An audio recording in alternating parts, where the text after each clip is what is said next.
अस्सलामुअलैकुम वरहमतुल्लाहि वबरकातुहू। नाज़रीन, आज सब आप सभी का दीन इस्लाम चैनल पर खैर मकदम। आज एक नई वीडियो के साथ हाज़िर हुई हूँ। आज का टॉपिक है ईमान और कलमा तैयबा से ये टॉपिक लिया गया है।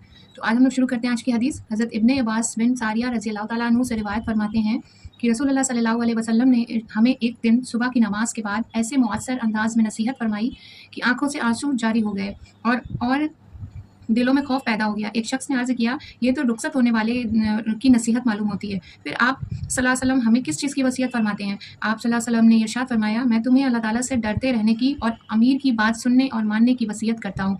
अगरचे वो अमीर हबशी गुलाम हो, तुम में जो मेरे बाद ज़िंदा रहेगा, वो बहुत इख्तिलाफ़ात देखेगा। तुम दीन में नई-नई बातें पैदा करने से बचो, क्योंकि हर नई बात गुमराही है। लिहाज़ा तुम ऐसा ज़माना पाओ तो मेरी और मेरी हिदायत याफ़्ता खलफ़ाए राशिदीन की सुन्नत की मज़बूती से थामे रखना। जज़ाकल्लाहु खैर, सुभान अल्लाह।